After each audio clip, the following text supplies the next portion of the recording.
Welcome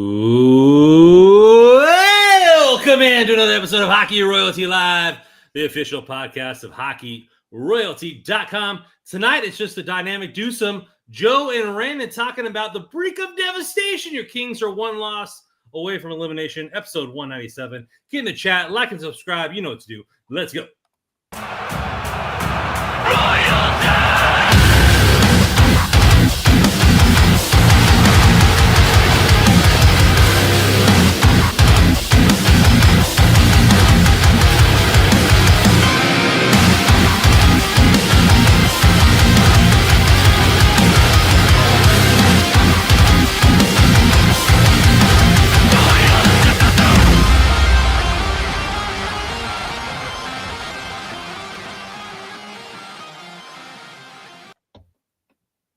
Well, Joe, it's been a while, and the last time we talked, it was the NFL draft, and Kings are up 2-0. We're feeling good, and all of a sudden, we're about ready to jump off a bridge here with the fan base not looking good for the Kings, down 3-2. But how are things looking for you, Joe? Besides being tired, staying up for all these games, I mean, it is really amazing the last time that we did this show, and the vibes were just way, way different. We see how quickly things change. So it kind of sucks, Brandon. But, you know, it's first 1 to 4, not first 1 to 3. So it ain't over yet.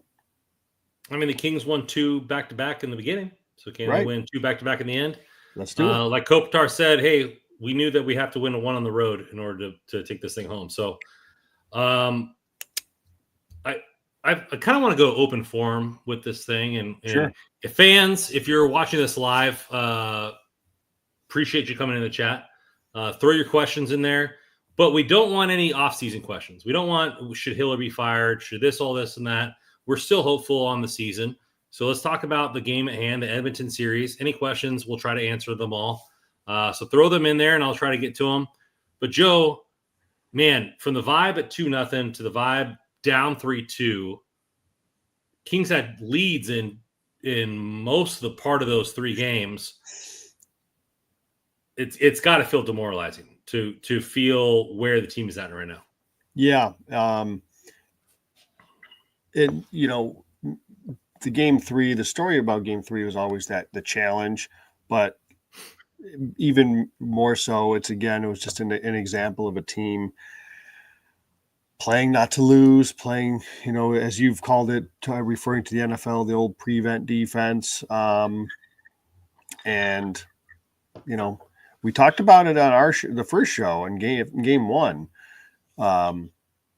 when Edmonton made their comeback. Obviously, fortunately, LA won that game, but so that was disappointing in game 3. And then we get into game 4.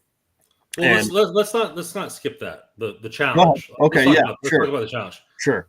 So Kings are up big, huge, and Edmonton comes back, and so you have a chance to go, hey, end of third period, we're tied.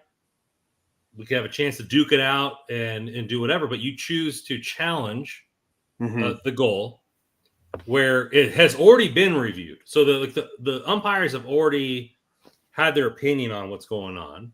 Now, they didn't make is it a goaltender interference call yet, but they've watched the replay over and over and over again. You make the chance. They say, hey, we got it from the video review. We've been good at this all season. We felt confident about it. That's what Hiller said. Whether you felt confident or not, was it the right move to put your team at that position to go down at the sake of maybe a goal? Because let's set the scene, right? Yeah. Okay. If they score, you don't challenge. Tie game, 6 minutes left. Yep. Anybody's ball game. If you challenge and you win, yeah, you're up by 1, and then you have 6 minutes left, and you just probably go into the shell, right? Again, but worst case scenario is what happened. They score. They get the power play, they score again, and then the Kings are on a disadvantage. As a coach, how do you kind of view that and how you would handle that? it's hard to put myself in those shoes because, it's game 3. You have an opportunity to go up 3-0 in a series, take a commanding lead, that whole thing on the road. So I won't pretend to be able to put myself in those shoes, but I've been in situations where you kind of have a quick call to make. Sometimes you make the right one, sometimes you make the wrong one. And this one wasn't even really that quick because they took the time out to review it again, right? And my thing was with this, Ray, I thought I don't see anything here at all. But you know what? The amount of times I haven't seen anyone or anything, and the Kings video review staff has seen something. The Kings are awesome at these challenges. So when I saw a Hiller challenge, I'm like, hey, somebody sees something there. And these guys have been on point all season with these challenges. So I guess I got to give them the benefit of the doubt. I don't see it, but it ain't the first time I haven't seen it. And it ends up being just a really brutal challenge. So it just didn't seem like the upside was there because there wasn't a whole lot there in the play. To your point, they tied the game, eat it, and get back to work and see if you can and either score in the final 5-6 minutes or take it to overtime and see if you can do something there. The challenge just seemed extremely high risk, as we found out. So that's tough. It's tough. That game, the Kings were playing great hockey for the most part. They sat in the shell, and what happened. But could they have turned it on and come and had that good goal or that 2-on-1? We've talked about it many times. Edmonton's give and get, or give and let go type team, right? They'll ambush the offensive zone. They're high event. Yeah. And so could the Kings have scored a 2-on-1 or had one play that they scored just like they did in game 1, or would it have not mattered? I guess time would have told, but right. I think that the decision to challenge at that point, I think, was too high risk. Agreed. Regardless of the outcome. I mean, if it was egregious and you saw it and like the ruling on the ice was like, hey, that's a goal. Because that's all the umpires are doing at that point. The referees. I love how you call them umpires now. Yeah, I know. It's my baseball background. But the referees they're saying, hey, that's a goal, and then they move on and they try to do something else. I don't know. To me, it just seems too high variance. And like the Kings weren't playing bad; they were playing good defense, and they were getting kind of hemmed in and kind of playing the chip and chase type game. Yeah, but they weren't getting overwhelmed to where I think they could have turned it on and say, "Hey, it's a tie game. Let's change our philosophy and maybe come on top." Where after the power play goal, or from Edmonton, it just seemed over at that point. Yeah, I mean, again, it was just, to me, the challenge was the climax, if you will, the peak of that. But at the end of the day, they were out attempted 29-9 that period. It was they did exactly what they shouldn't do, So the challenge was a big deal. It ends up being incredibly wrong, but hey, they had an opportunity. I see there's a question in the chat from Tom Bauer. Do you feel the challenge was a turning point of the series at game 4? It was not the challenge, because you know what? Game 4, the Kings played awesome for 2 periods. So Russ, and just obviously it's just Brandon and I type full marks to Russ is working his tail off. And the work he's done, he's doing spaces after the games. So full marks to Russ. He's all over the place right now, working and giving you the content and coverage and stuff for Hockey Royalty. So, but during the spaces, he was talking about that's as good a 40 minutes as I've seen them play in Edmonton in a long time. To me, that was their best 40-minute stretch of the series. I know the first game they had that 4-1 lead after one, but like I said, I don't know. I didn't think it was as dominant a 4-1 lead as others made it out to be. I thought they had a really good second. The first was okay.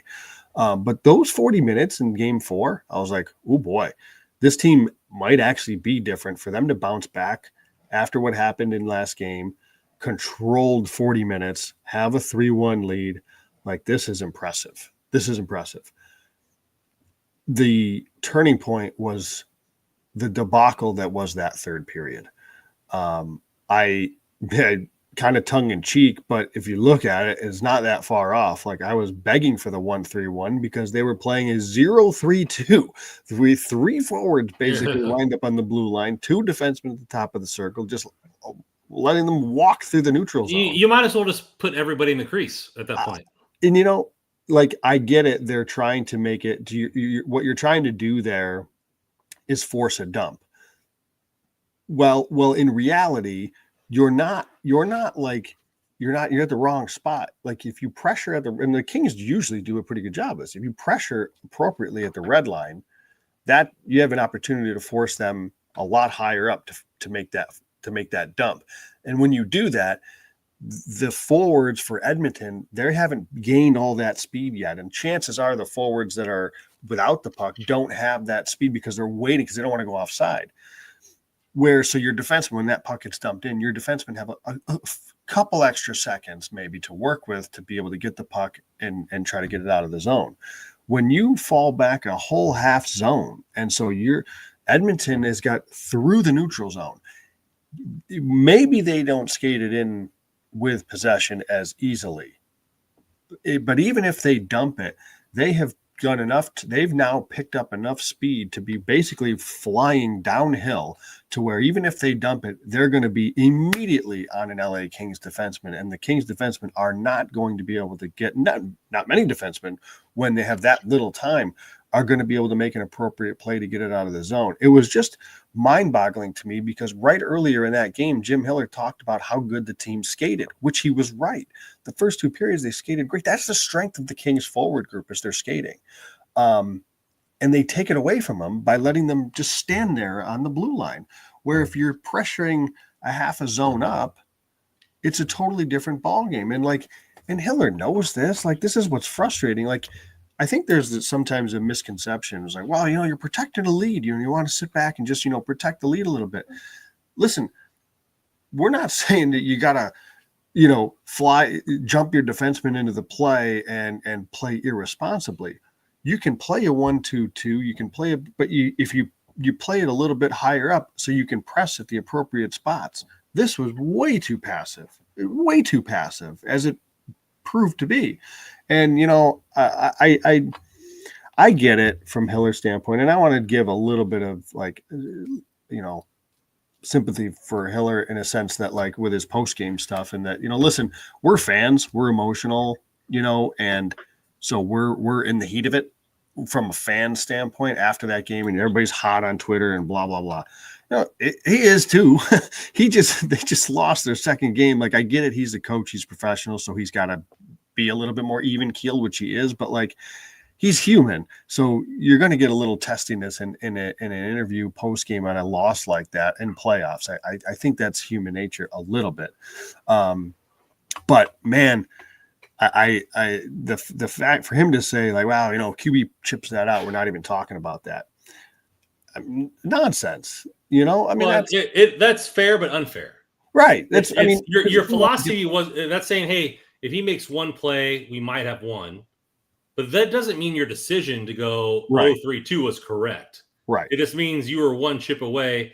And I give marks to Byfield to try to make the dagger. Like, all he had to do was beat one guy and then open to the net. He walks it in, and that game is over with. He's chanting and taunting the crowd and doing all that kind of stuff. But Bouchard makes a great play. Great poke check. And then the follow-up after that. I think Hiller is wrong in the fact that there's no need for change. And we thought we saw that this last game with the fourth line getting a lot more run. But even then, at the end of the game, they had 6 minutes apiece instead of 2. So to me, it's they're gassed. They're gassed, Joe. Yeah. And you can't say anything different. And I think, man, I'm drawing a blank. The coach at Edmonton, Chris Knobloch, said it in this press conference, said, hey, we don't need to shorten the bench because we're not worried about what other lines on the ice. Yep. He said that, Randon, three different press conferences. So after game 4, he talked about how much fresher they are because he said the other guys, they're not playing that many guys, and the guys that are playing huge minutes. He said they're gassed, and we're way more fresh than they were. He said it again in the morning skate the next day, or the next day's practice, media availability, and then he says it again, more or less, I should say. He didn't necessarily talk as much about it, but in his post game yesterday, so we don't have to worry about rolling lines. And this is, I don't want to hear about the Kings' depth anymore. But that was supposed to be our strength, Joe. It was, and clearly it's not, because we don't know, because they don't ever play the players. Well, then it's not. I mean, you're right, but like, where we talked about it, before the series leading up, I'd asked the question, like, is Hellenius, Malat, and Lewis or Turcotte really better than Janmark, Henrique, and I forget whoever the other? But we won't know because they don't play. That's a Hiller decision, not a fair enough skill decision, or not a skill output. But you know what? I think for some reason, which is I just don't understand, 4 years in a row, we as LA Kings Twitter and fan base and however have completely underestimated the Edmonton Oilers' depth. Year after year after year, we sit here and say, this is a two-man team. They have no goaltending. They have no defense. They have no depth. We're wrong every time. Like, how many years can we continue to just discredit this team? Isn't like this. Like, listen, I think Edmonton, if they win this series, is probably going to struggle to make the Cup final again like they did last year. I'll acknowledge that. But I just don't subscribe to the fact that they have no depth, they have no defensemen. I don't think that's a fair assessment. I think that's wishful thinking. And the strength of this team was supposed to be the depth. And we're not playing it. But that's a Hiller decision, not the team decision. I would take our fourth line any day over the fourth line of the Edmonton Oilers. I don't know. I can't say that right now. But I would say that. That's fair. What I'm saying is this. The team, Edmonton, doesn't have to worry about it, because McDavid, Draisaitl on the same line or not on the same line, it doesn't really matter. They're putting so much pressure on the Kings that at points the Kings feel like they have to play the top line so much. Mm-hmm. And then Edmonton's like, yeah, let's just let those guys rest. And it feels like they're just like, okay, as long as we're within a goal or two in the third period, then we're going to put the pressure on. Like, they're letting the younger brother box himself to death until he's huffing and puffing, and then they're like, okay, now let's put this game out of rest. Well, that's what it feels like. Yeah, it's the Kings have 6 players in this series that have played 6 minutes or less per game. The entire fourth line, and I believe it's Spence. I just Morvara. had Spence, Morvara, and he only has 2 games, but he is one of them. Spence, yeah, and all 4 of the fourth line players, because there's been 4 guys who played in the fourth line, and that's at 5-on-5. So it's tough. That's a tough look. Clark's at 10 minutes. Edmonton, conversely, has 1 player that has played less than 6 minutes, and that was Josh Brown, who had no business starting an NHL game in Game 1, and he hasn't seen a game since. So they're spreading their minutes out much more. The Kings the other day in the overtime game, Game 4, had, I think, 4 guys hit 30 minutes worth of ice time, and I don't know that Edmonton had that many. It's just they are spread. Obviously, they're leaning on their stars, but is it a different way of playing scared for LA? You mean? Yeah, of course it is. This is when you try to, at the end of the day, their goal is to win a game 1-0 or 2-1. And Hiller, once again, said something the other day. The quote, he said, that's why we play the style we play. We have to keep it tight and then grind you for 1 or 2. That's how they want to play. Like, yeah, there were some games early in the series that got a little chaotic. That's not their MO. They want to do this low scoring. They want to do this. So this is what he knows. This is what he believes in.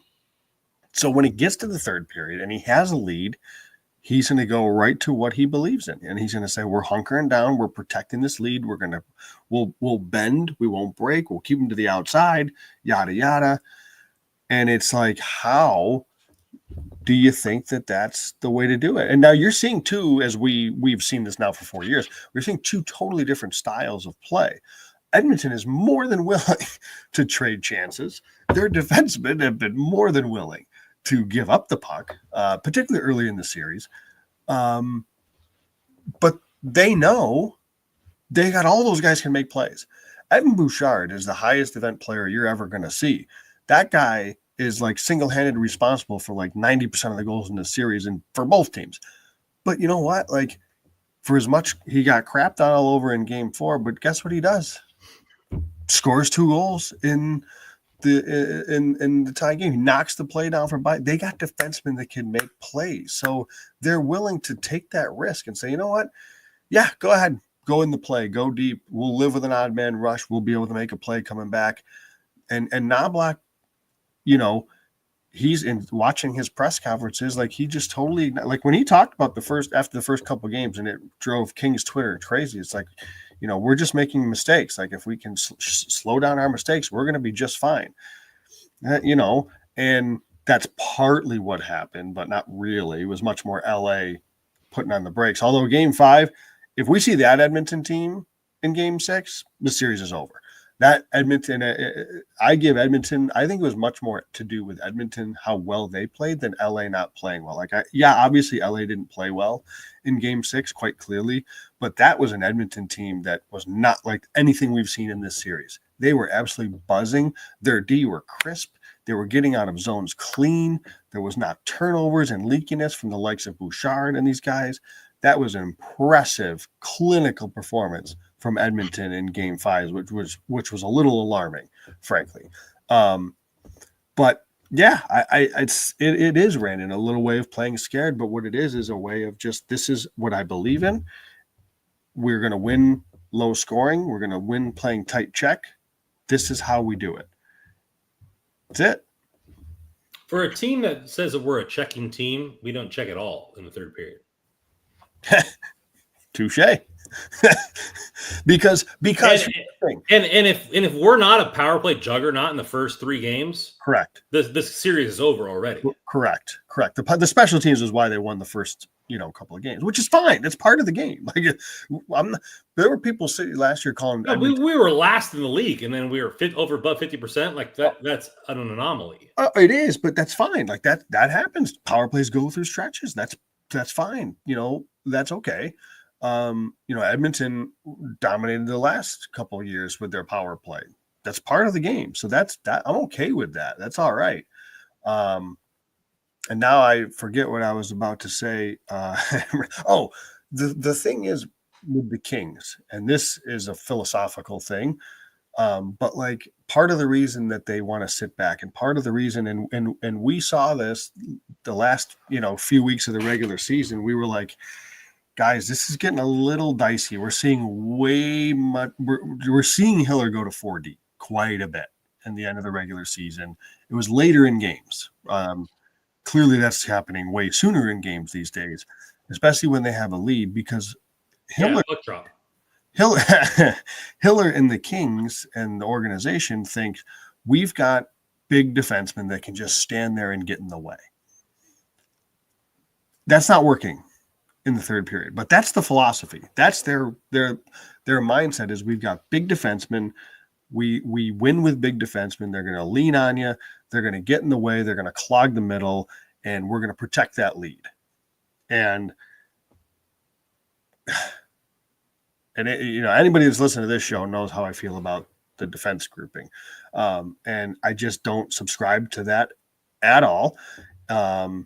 It cost you in games 3 and 4, and now you got to find a way to make enough plays in Edmonton to win that game, and then do the same thing at home and try to win 2 in a row here. And that it's very possible that could happen. I understand it's not likely to happen, but that's the philosophy, Brandon. Is you got your. But I don't believe that the defensemen have been playing bad.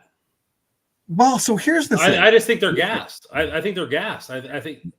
You're and I've seen a lot of this about the Kings defensemen are playing good. Like Mikey Anderson's I playing didn't say good. I just said they're not playing bad. Like, Fair I don't think they're sieves. Fair, I just think they're gassed. but you're right on the gassed part. But what I'm getting, but like with Joel Edmondson and Gavrikov, what the Kings don't have is a 1D. They don't have a 1D. Okay, Doughty's not healthy right now.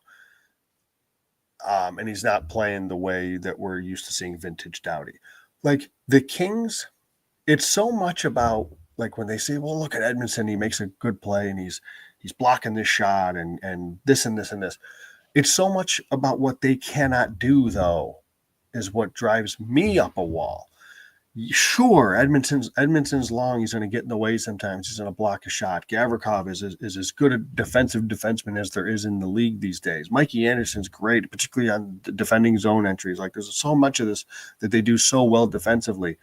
But if you continue to have a top 4D that can't make plays, Brandon, you will limit how far you can go.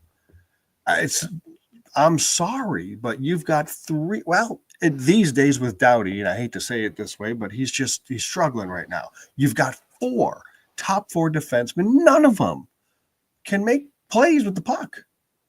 So what are we doing here? Yeah. So again, it's very frustrating, very frustrating. But at the end of the day, they had 2 leads heading into the third in Edmonton. They could do it again in Game 6 and be right back in this series. Let's go to first question tonight there, Joe, from Andrew J. What's the deal with Doughty? Injured, or is this just who he is now? And he's hurt. He's hurt. Like they admitted as much throughout the end of the season. You know, they was giving off days. Hiller said that's something they're going to have to manage. He's playing through something. Like, is this who he is now?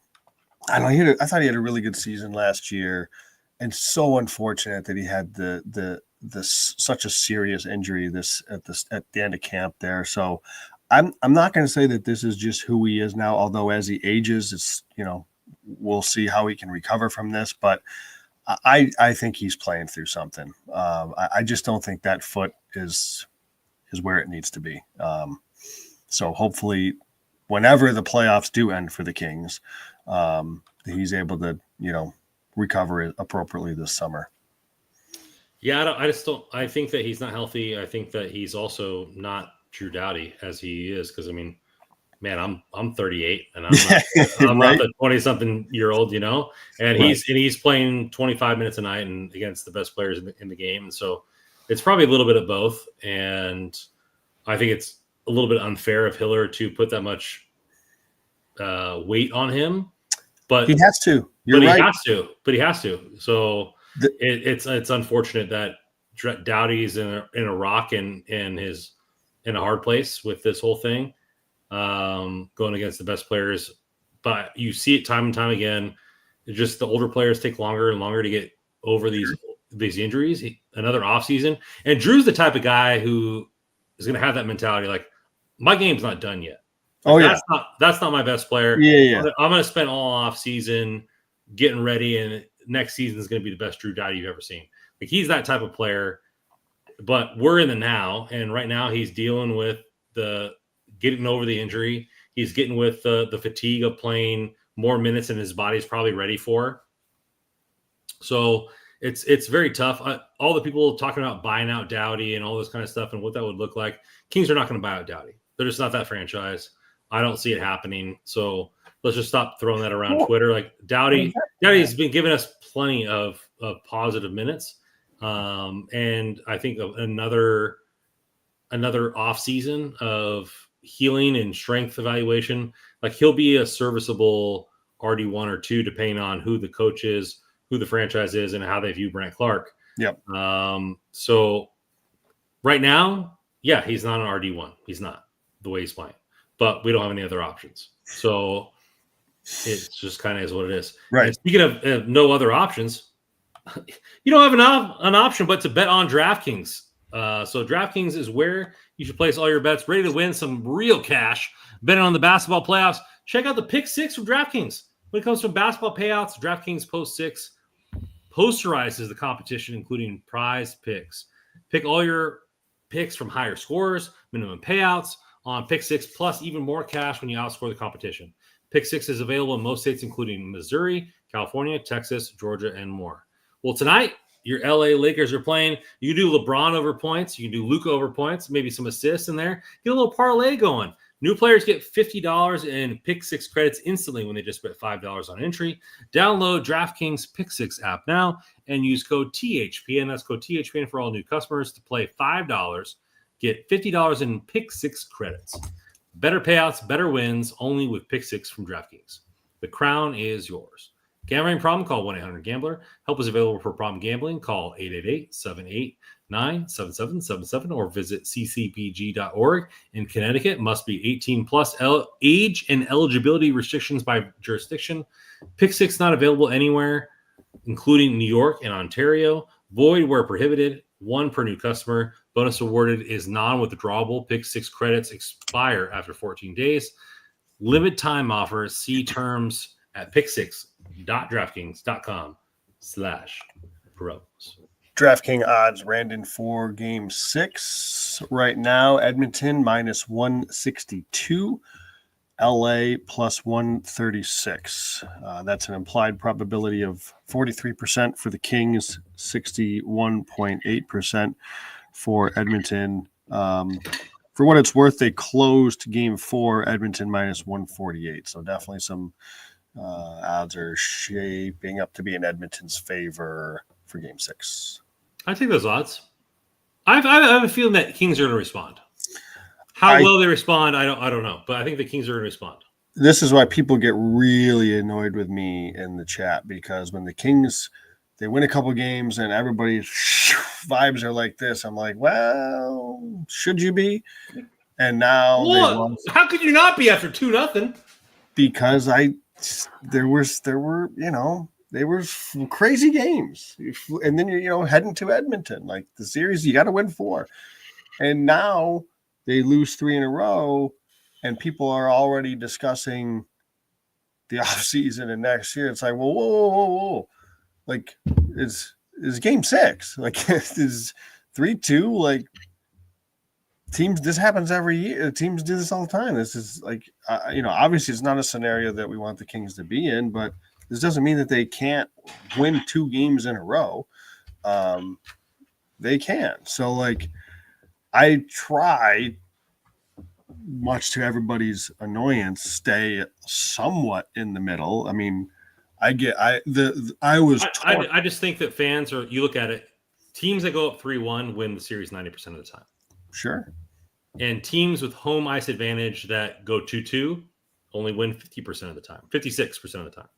So that's a pretty big difference there, Joe. So I think fans are just disappointed. Like, hey, why couldn't we still win? Sure. Like, why couldn't we still win in Edmonton?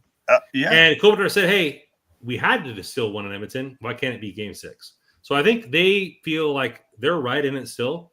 They got their ass whooped a couple times. They whooped the ass of Edmonton the first 2 games. Mm-hmm. If you're in the bench for LA Kings, hey, 80% of the series we were in control. So why not be in control in game 6? And then let's go back home. We know we can win at home. Let's do that. I think there's a lot of things to be proud upon. I think that a lot of Kings fans, including myself, are WTF. Like, why are we sitting back? Why are we not just putting our ankle on the throat of Edmonton Oilers? Because you look at last night, the game was closer, and we were checking in the third period. And the game, like, if we would have played the third period last night, which wasn't great, it was mediocre. The first 2 games, or the 2 games in Edmonton, we would have swept Edmonton. No doubt in my mind. Like last night, we played an okay third. We were pressing a little bit and all this kind of stuff like that. We weren't sitting back and just like waiting. Like, we were doing an okay job. Like, if we did that in games 3 and games 4, this series is swept. No doubt in my mind, Joe. No, not a single doubt. So I just don't know. I think the Kings have it. I think that Hiller has got to just trust the team that got him there. The team that got him there was the fourth line's playing this, and he won't. he'll live and die by this, and we all know that based on his responses. I mean, DB asked him multiple times, "Why are we doing this in the third period? We know it doesn't work." Is pretty much the vibe of the questions, and Hiller was like, "What are you talking about? Like, what are you talking about? Like, that's pretty much what do you say? Or I'm not going to answer that question, or like he's just dodging. You know, you can dodge a wrench, but you can dodge a ball. So I just think that it's horrible.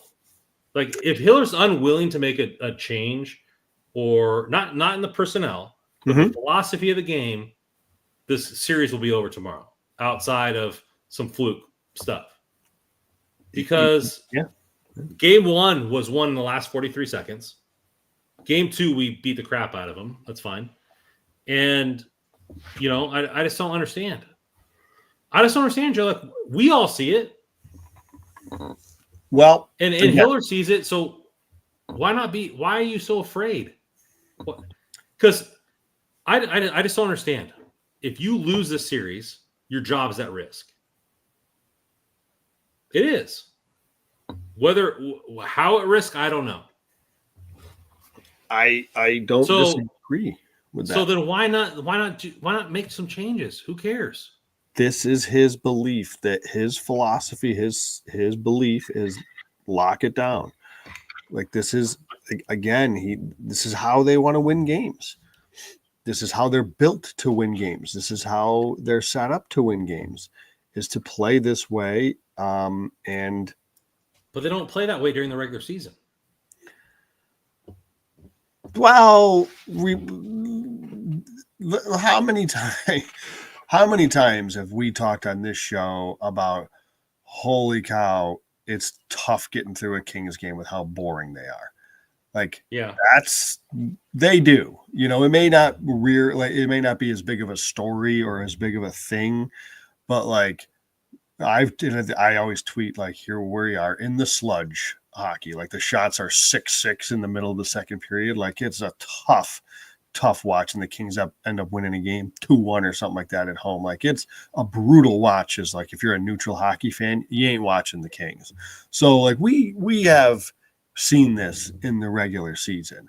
You know, it's just the intensity's not ratcheted up, and the cameras aren't on. Like, they asked Draisaitl after game 4, you know, on TNT, they said, you know, were you surprised to see the Kings sitting back so much in the third period? And he goes, this is what they always sit back. This is what they do. You know, that's what makes it, you know, they can be hard to get through and hard to play against sometimes. But like this, it wasn't a surprise. It's just what they do. So we've seen it in the regular season. Roland is coming up with our question number 2 by the fans. Thank you, Roland. What up, guys? My question is, the Kings have recalled 5 to 6 players from the Reign today. Do you think these players will get any really playing time tomorrow? No. I think they're getting recalled so they can sit in the press box, enjoy a playoff game. And even if they did play, what are they getting, 2 minutes? Like, Liam Greentree is going to be on the 4th line and get 2 minutes tonight. Like, Hiller, if he's not doing this with the current players on the roster, he's not bringing up a guy who's never had NHL time to play any sort of minutes in Edmonton. Yeah, the Black Aces, they're not part of the regular roster. Obviously, they're there in case of, you know, injury situation or you know, if they could be technically used, but they're not gonna. No, they're going to enjoy a flight to Edmonton. They're going to have some poutine and enjoy hopefully a Kings win tomorrow night. Carter Scores coming with our next question. Saw this on Twitter somewhere. I don't share the sentiment, but do you think Hiller has lost the locker room so quickly that game 5 was brutal? I always find these questions tough because I'm not in the locker room, so I don't feel comfortable answering them. My short answer almost always is no, because you know, evidence of absence is not absence of evidence. It's just, not there. So it's hard to say. I haven't, you know, there's players that are coming out and like bad mouthing anything. So it's hard to see. So I'm going to say no. I don't see any evidence of it. Occam's razor to me. most likely the easiest answer is the right answer, and they're just gassed. They're tired of losing. Like they've been beaten up the last 3 series. They lost 2 games in a row. They're probably not in the mindset to be happy about what's going on, considering they were up 2-0, and maybe this was the verge, just like every other fan. These players feel it. Every fan wants to win the first series. Kings go up 2-0. All the players are like, okay, we just got to win 1 in Edmonton. Mm-hmm. And they had 2 chances and they squandered both of them. They feel the same way that everybody does. So I don't think it's Hiller. I don't think they lost the locker room. I think the Kings are defeated mentally. And now will they rebound? I think they will rebound tomorrow night. I think we'll see a better Kings tomorrow night. But that's got to be tough, Joe. You're up 2-0. You're on the command ship, man. You're sitting back, wheel in hand, and you're just shifting through the gears, my man. You're like, hey, we just got to win one of these 2, and you lose both brutally in the third period.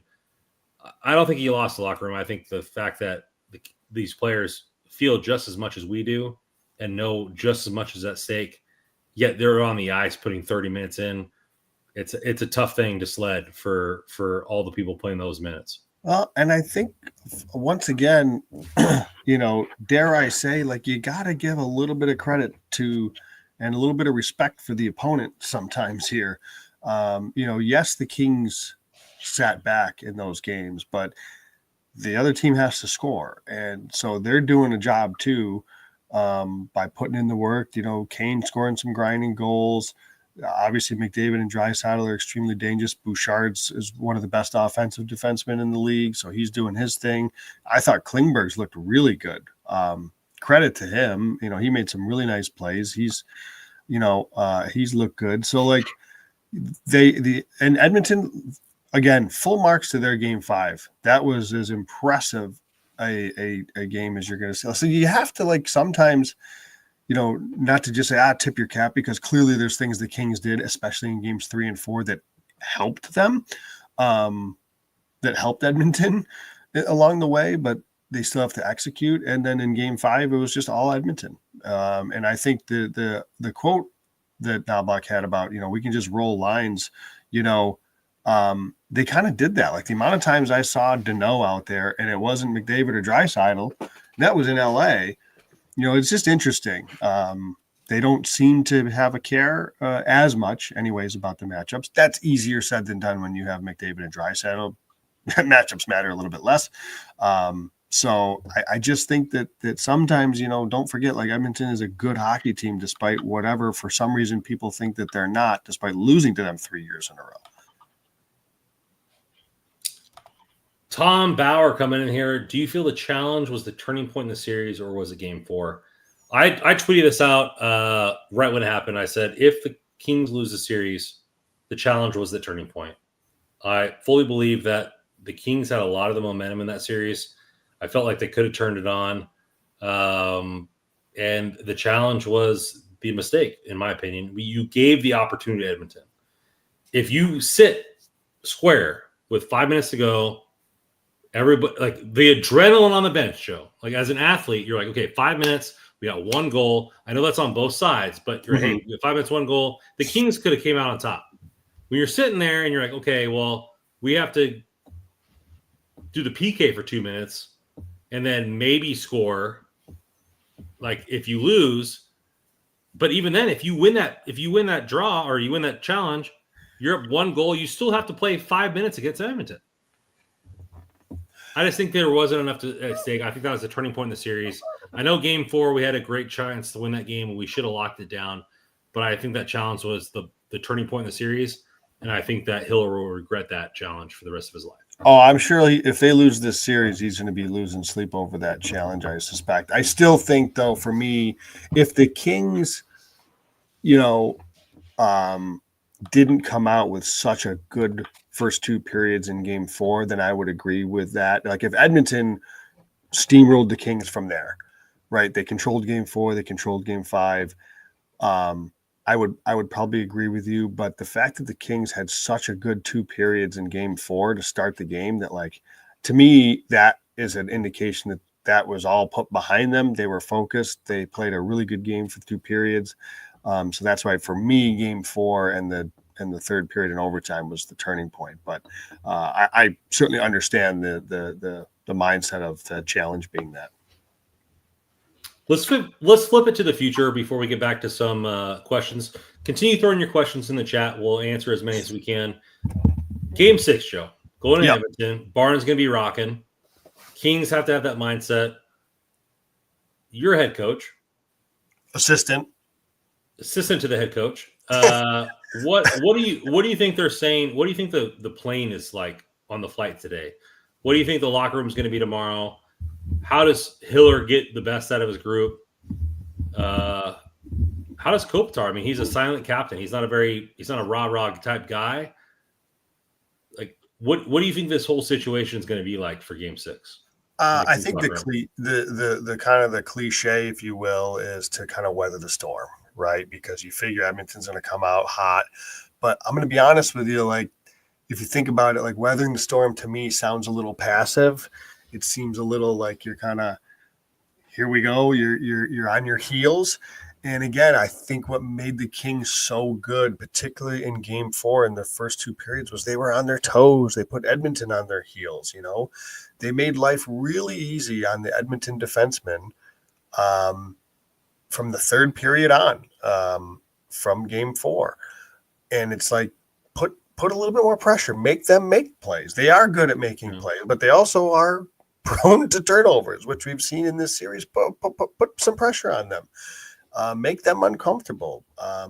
Be on your toes a little bit. You can still be responsible and be on your toes. Here's the thing, Randon. Did the Kings give up like any odd man rushes in the first two games? Or the first two periods of Game 3? Hardly any. Yeah. So why the need to have this such concern about, we got to go all passive and we got to give the play the 1-3 or the whatever, call it whatever the hell you want. You want to play this prevent defense. It's not as if you were giving up all these odd man rushes and you got to lock it down, right? And then you can almost understand it a little bit more, where it's like, you've got the lead, but you're playing with a little bit of fire because you're giving up odd man rushes the other way. So maybe now that you got that lead in the third period, let's tighten that up a bit and keep your D a little bit more responsible, keep your F3 a little bit more responsible. Like, no, the Kings weren't giving up odd man rushes. It's not like that was happening. There was nothing to change from. Yeah. I view from the locker room is that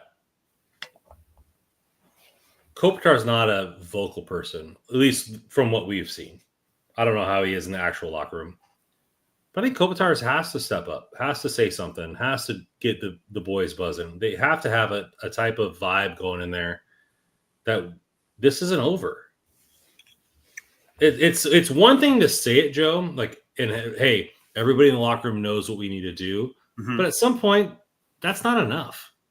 Like, you have to get the adrenaline going. You have to get the vibe going. You have to be, as a captain, a little bit more vocal than I think what Kopitar is. He's a very show by example type captain, yet he's towards the end of his career. So is there a little bit more rah-rah? Or is there an assistant captain that has it? Is it Dowdy that steps up and says, hey, we gotta strap up tonight. We gotta strap up tonight. I want everybody hitting everybody in their sight. Let's not leave anything on the ice. F-bomb this, F-bomb that. Throw some whatever in the air, and let's go. We got on the ice. I don't know. I think the team needs a little bit more of that moxie going into Game 6, and whether that will be the factor or the detriment of the team, I think they come out loose. To me, if they come out and lay some wood on some guys, they're throwing the body around, and we take a penalty, I don't care. Like, we need to have a statement coming out in the sixth period, silence the crowd, play on our toes, come out there. I mean, obviously the best way to silence the crowd is a goal, but I think the atmosphere and the moxie has to be at a 10. And if that means throwing some bones and having an odd man rush come the other way, I really don't care, because Hellenius needs to throw some wood. If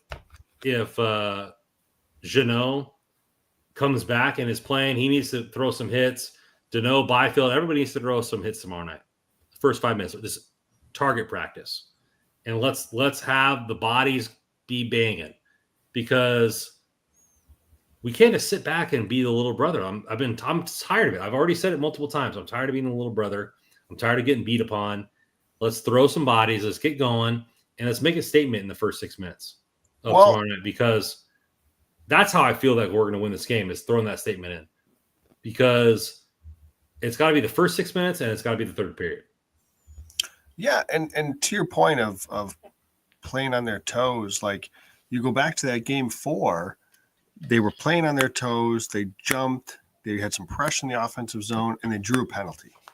McDavid drew a penalty, because that's what playing on your toes is going to do. It puts a little pressure on the other team, because I agree, you want to try as much as you can to take the crowd out of it, but it may not necessarily be a goal, but if you can string together a couple of shifts where you're in the Edmonton zone, the crowd starts to get a little restless in Edmonton. So that's how I'm trying to approach this. Go in, play loose, play as if the pressure is all on Edmonton, because in a lot of ways it is.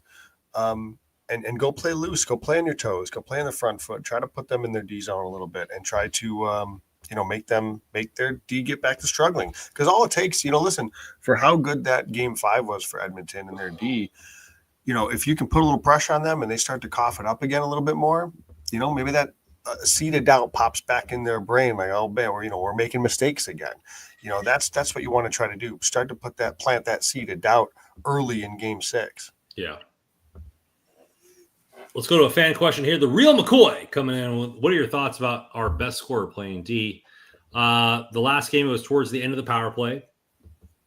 They put 5 or 4 forwards and 1 D with, I think it was like 20 or 30 seconds left in the power play. I think that normally in that section of the game, you want 2 D on the ice, just in case the power play doesn't work and you have to transition, whatever. So the Kings were going all in. I think Hiller, as much as flack as he's gotten, he's not afraid to make those kind of gadgety type moves off the face-off and to try to get a goal. I think the best, or the hindrance of his philosophy is in the third period, he wants to sit back. But in situational type hockey, he is not afraid to make those little gadget moves, and I thought it was fine. I thought that Kempe playing defense, getting 4 forwards and 1 D with 20 seconds or 30 seconds or 15 seconds or whatever it was in the power play was not a bad move. Yeah, they did it. They did it for a bit there at the end of the third period.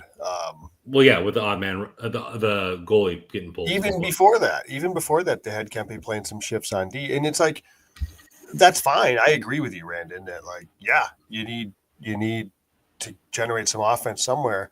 But hey, guys, hint, hint, the D is so bad at making plays, you've got to move a forward back to do it.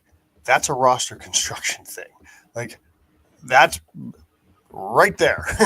The fact that you have to move Kempe back to D because you don't have enough playmaking defensemen speaks volumes to the construction of this roster. Well, that's a philosophy thing, Joe. We didn't say we're going to get to the offseason yet. I'm not. I'm just saying. My thoughts on the best scorer playing D is I agree with it in the moment because they have to, but the fact that you shouldn't have to. Yeah, I know. Yeah, the fact that they have to is pretty sad. Let's go, Kyle Garcia here, our resident rain expert. Thank you, Kyle, for what you do for our program here. Give little stick taps to him. Yeah. Kane has been a factor more than people thought he might be as well. That's not really a question. That's just a statement. But I think it's important because we talked about the injuries with Edmonton. Mm-hmm. And after game 1, they scrap Skinner.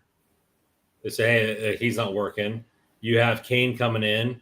And Kane has been excellent. I mean, even with 0 ramp up, he's been excellent for that team.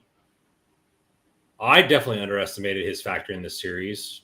Did you, Joe? And has he been playing above what you thought he would bring?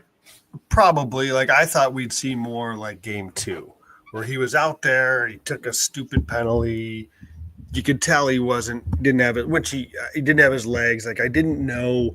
I figured it was going to take him some time to get kind of ramped up a bit, but unfortunately, it only took him a game or two to get ramped up a bit because he's starting to become much more of a factor. I agree with Kyle, and full marks to Kyle. Heck of a job covering the rain again for Hockey Royalty. But I agree here that Kane has been a factor, and I want to add to that, Brandon, if I could, because so much we've talked about the LA depth, and people have talked about the LA depth.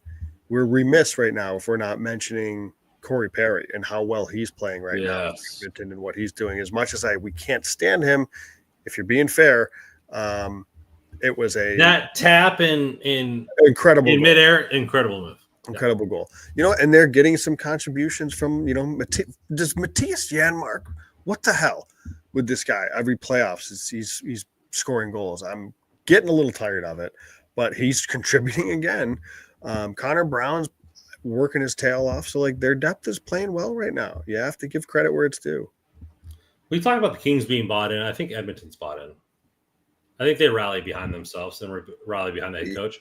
And to pull the goalie and then stick with the backup for the 2 games in Edmonton, that's a ballsy move, to be honest with you.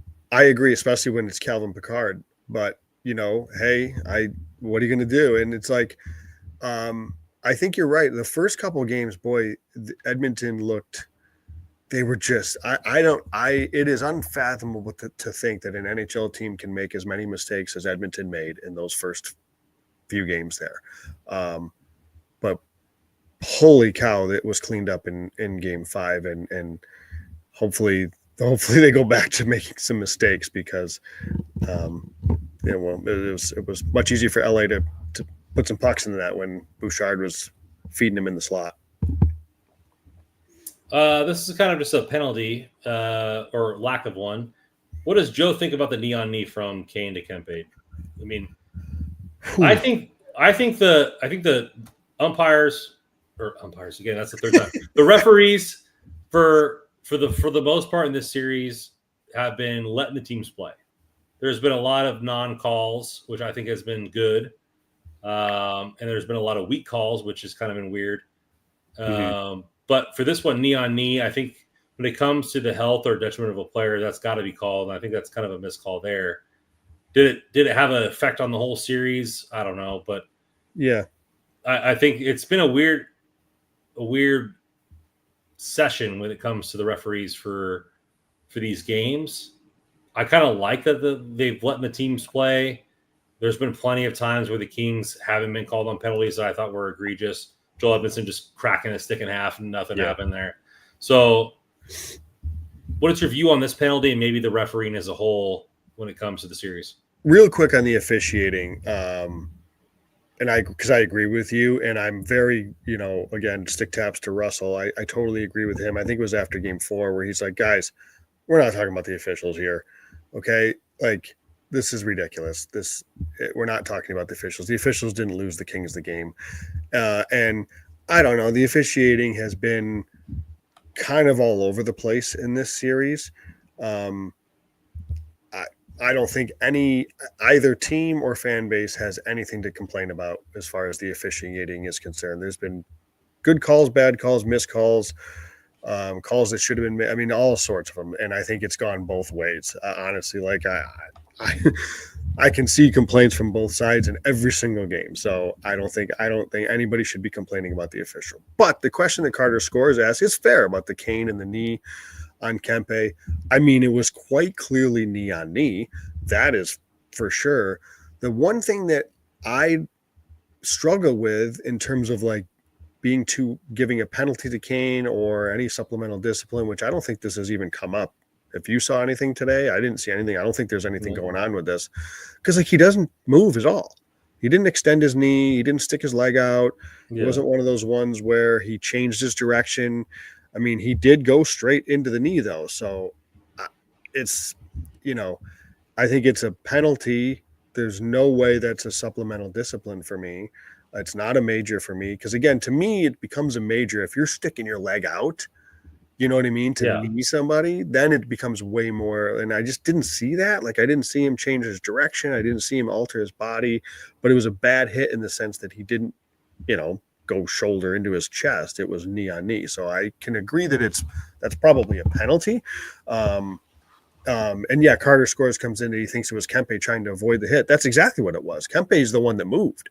Like, I think if you watch that back, I don't think it was Kane that even moved. And not that Kempe didn't move too much, but just enough maybe. Yeah, I don't know. I just don't think there's a lot there. And I think if any Edmonton fan is complaining about the officials, I don't want to hear it. I think if any Kings fan is complaining about the officials, I don't want to hear it. It's been an up and down series with that. Both teams have had some good and bad go their way. Enough's enough. Like, the teams are deciding this. The teams and the coaches. Kings didn't lose the game because of officials. No, God, no. Of course not. Listen, like the Gavrikov. We sat in lawn chairs in the defensive zone. For exactly. 3 straight games. Yeah. Yeah. I mean, that's issue number one. And I understand people had some issues with the Gavrikov trip. Was it the best tripping call I've ever seen? No, especially I know that they missed one earlier, but like, you stuck your leg out and tripped the guy. If you don't want to get called trip, don't trip a guy. A lot of times in overtime, they're going to let things go. And I think I wouldn't think Gavrikov was like intentionally trying to trip him. Like, he's trying to make a play. I think he was going down and he's trying to slow a guy out. I get it. But like, if you make a play, you're running the risk of getting a penalty called. And unfortunately, one got called. Yeah. I think this team has all the makings to still win this series. So let's move it to game 6 and potentially game 7. Game 6, they got to come out hot. They got to come out. They can't sit back and weather the storm. I know the barn is going to be rocking in Edmonton, but they got to make a statement coming out. I think they have to rely more on the fourth line and the 3D pair. They're probably not going to get what it was the regular season, which was 12 minutes or whatever, but at least get them up to 7. And Joe and I, you talked about this, and you and I talked about this off show. What if they relied upon the fourth line and the 3 pair in the first period and get all their minutes out of the way and kind of like rest the rest of the team, so that the back half was still the same philosophy, but they didn't have as much wear and tear going into the game? Would that work? So this I can speak to at least a little bit, because I mean, again, whenever we talk about this and what I coach, I always make the comment, I fully acknowledge I'm nowhere near the NHL level and will never pretend to be.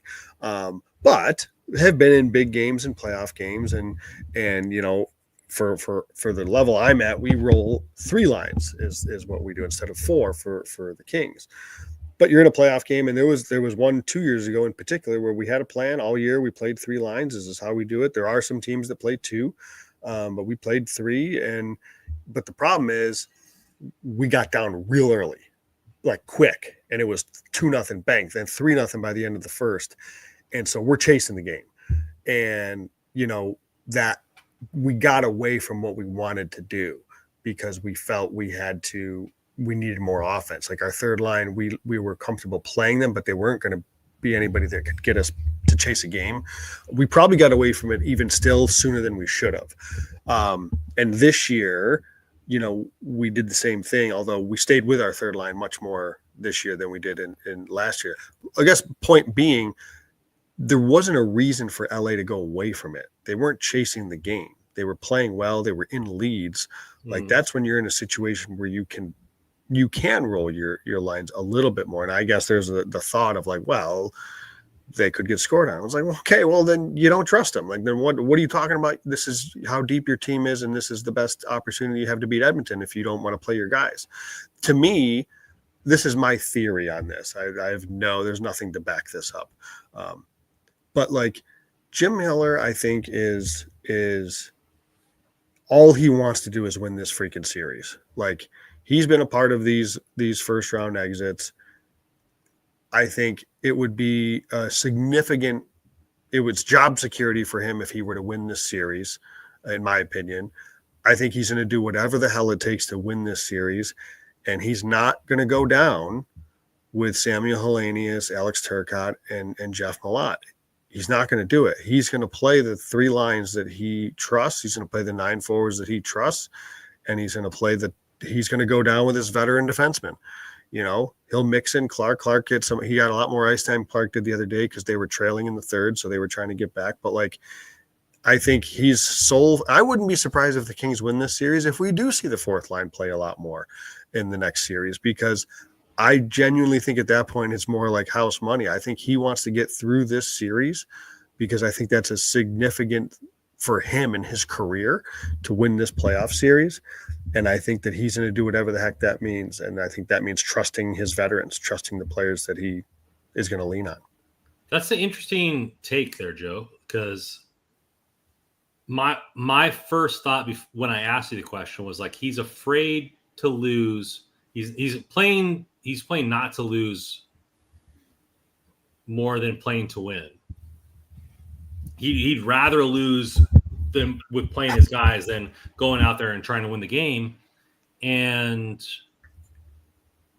man, that makes a lot of sense. Like, he's playing for his job. So it's like his job is secure if he wins the series. Right? Like, I think that's my opinion. I don't know. But I think that's a great sentiment. Like, his job is secure if he wins the series. And if he loses a series, like, hey, I did all I can. I played my best players. It is what it is. And let the chips fall where they may. But if he wins, that's an extension, right? Like, that's got to be an extension for Hiller. Probably Rob Blake. I don't recall his contract offhand, by the way. I think it's 3 years, but I think it's an extension for Rob Blake. Yeah. That's just my. I don't know. That's just my thought. I think at the end of the day, he wants to beat Edmonton, and I don't blame him here. By the way, like I want to beat Edmonton. I totally get that. But I think that the decision was made. I'm going down with my top guys. Yeah. I'd rather lose playing 3 lines in 4D than run the risk of losing with, I don't want Sammy Hellenius and Jeff Malott getting scored on. I want Jordan Spence on the ice getting scored on because he won't sleep at night if he's going to lose because a goal went in his fourth line. Yeah. Well, before we get out of here, any thoughts about the rest of the series? One, we were wrong about the Dallas series. Dallas is playing way better than we thought. Can I say, yeah, I was talk about two that I was so wrong about was Tampa Bay, whose their season's done. Yeah. And Colorado. Now, obviously, Colorado is still alive. Is that game tonight or is that tomorrow? That's tomorrow's. But Dallas is up 3-2 in that series. I still like Colorado. I still think they can come back and win. Yeah, I'm not counting them out, but thought the thing was going to be a sweep. Yeah, definitely wrong on that one. I had Golden Knights in a sweep. They're up 3-2 in the series. I think they win the series, but obviously Minnesota's been playing a lot better. Yeah, Minnesota's held on, so definitely some struggles there. But I thought, full marks to Montreal. They lost the series today against Washington, but it's a good young team. Boy, oh boy, if anybody didn't get a chance to catch some of those videos and clips of the atmosphere in Montreal, do yourselves a favor. Holy cow, it's as good as it gets. St. Louis and Winnipeg. If you were telling a fan to go watch a game in an opposing barn, is Montreal the number one barn in all of hockey? 100%. And now I say that I should preface this. I haven't ever even been there. But the atmosphere is so good watching it on TV. It's incredible. If I was to say of an arena I've been, it would be either Philly or Boston. Then again, Madison Square Garden's pretty legit too. But Philly or Boston's pretty intense.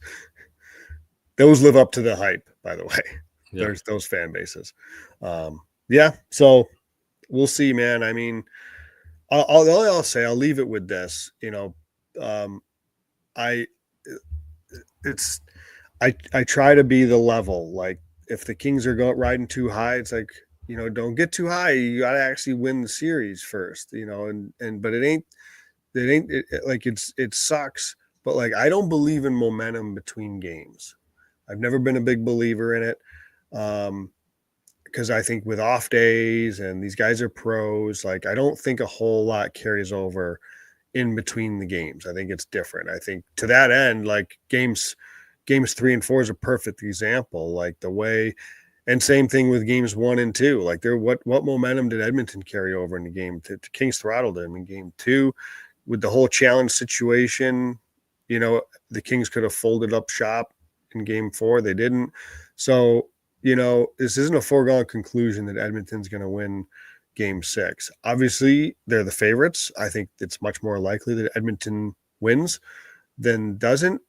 But it doesn't mean the Kings can't come out, play a good game, put pressure on them, and give themselves a good chance to win. Are you going to readjust your prediction? Or are you saying Edmonton in 7? I was hoping you wouldn't ask me that. Well, I had to. I'm the host. That's what my job is to. I mean, I don't want to be a change prediction guy. I think Edmonton wins game 6. But I won't change my prediction, I guess. Like it is. I say Edmonton still in 7. But well, I can't have my prediction come true. True. So I would just like a game 7. I hope the Kings come out tomorrow. Let's bring it to Edmonton Oilers. Let's take it to a game 7 and let the chips fall where they may. Because at that point, yeah, there's some travesty that we lost some games. We choked some games out. But we also fought back and forced the game 7 at home. And then I hope you fans get to see a real game 7 because from all accounts, the barn has been electric in LA. So thank you, fans, for having that. Thank you, Joe, for coming on tonight and having a little vent sesh, we'll talk about this team. Thank you for all the fans in the chat. Please follow Hockey Royalty at hockeyroyalty.com. You know, our old sponsor is not a current sponsor, our old sponsor, Game Time. Go on Game Time and get some tickets for tomorrow night, or Game 7 if that happens. And man, I'm at a loss for words. I'm just at the end here. I'm peaking, I'm dropping, I'm bobbing and weaving. I just hope this team goes and comes out and fights tomorrow night and throws a game 7. Joe, yeah. What do you say? Yeah, let's do it. Get us to 7. Get to 7. Let's do it. Let's get it to 7. Go Kings, go. You know what to do. Thank you very much.